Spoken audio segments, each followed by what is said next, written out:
என் இனிய உறவின் உள்ளங்களே, இன்று நாம் 16/5/25 இருக்கின்றோம்.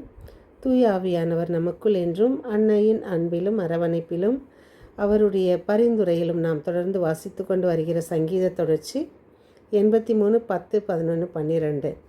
இன்று வணக்க மாதத்தில் நாம் அன்னைக்காக தினம் நாம் செய்து கொண்டு வருகிறது சொல்ல வேண்டியது: நல்ல உபகாரியே, எங்கள் நம்பிக்கையை எல்லாம் உமது பேரில் வைக்கின்றேன். ஒவ்வொரு நாளும் நாம் அவருக்காக செய்ய வேண்டியது, ஒவ்வொருவரும் அவரது திருமுழுக்கு வார்த்தைப்பாடுகளை புதுப்பித்து கொள்வோம். நாம் திருபலியின் போது இன்றைய வாசகம் திருத்துதர்கள் பணிகள் 13:26-33. திருத்துதர்கள் இயேசு உயிர்த்த பிறகு உலகெங்கும் சென்று நற்செய்தியை அறிவித்து அதற்கு வந்த கஷ்ட நஷ்டங்களை அனுபவித்து அதை பற்றி நமக்கு ஒரு சிறிய இந்த தொகுப்பை நாம் சந்தித்தோம். இன்றைய தூய நற்செய்தி வாசகம் யோவான் 14:1-6. இயேசு, நீங்கள் உள்ளம் கலங்க வேண்டாம், கடவுளிடம் நம்பிக்கை கொள்ளுங்கள், என்னிடமும் நம்பிக்கை கொள்ளுங்கள். என் தந்தை வாழும் இடத்தில் உறைவிடங்கள் பல உள்ளன. இந்த வசனங்களை எனக்கு ஒரு குருவானவர் சொல்லி தந்தார்.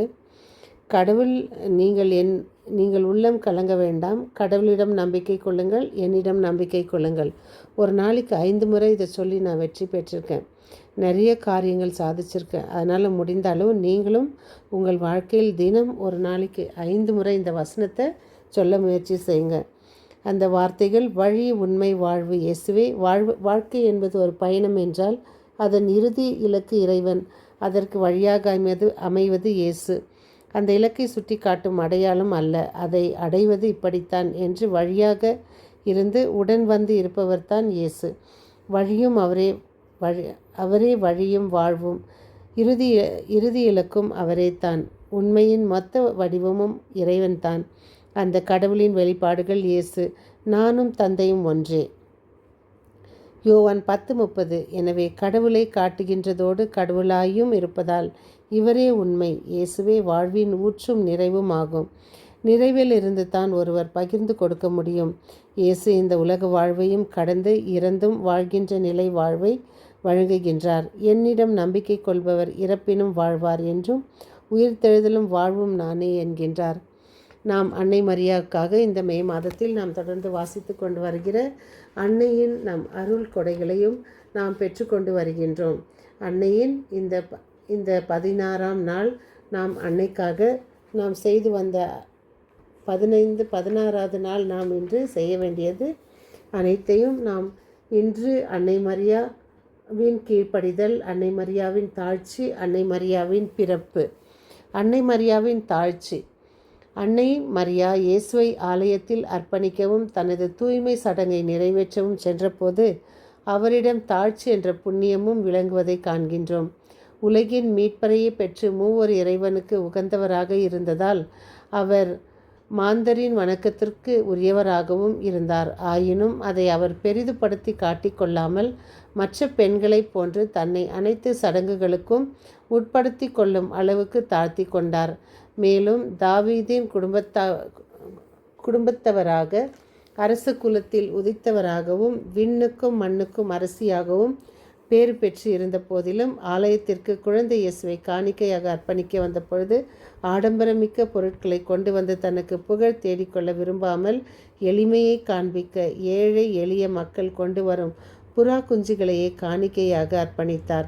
ஆனால் இன்று மனிதர் ஆலயத்திற்கு காணிக்கைகள், அன்பளிப்புகள் வழங்குவதில் கூட தங்களை பிறர் பார்க்க வேண்டும், தங்களை பக்திமான், புண்ணியவான் என்று அனைவரும் புகழ்ந்து பாராட்ட வேண்டும் என்ற எண்ணத்தோடு தானே அளிக்கின்றார்கள். தாழ்ச்சி என்ற நற்பண்பையே ஒதுக்கி தள்ளி உயர்ந்த மகிமையையே நாடுகின்றனர். எனவே அன்னை மரியாவை போன்று நாமும் தாழ்ச்சியுடையவர்களாக வாழ முயற்சி செய்வோம்.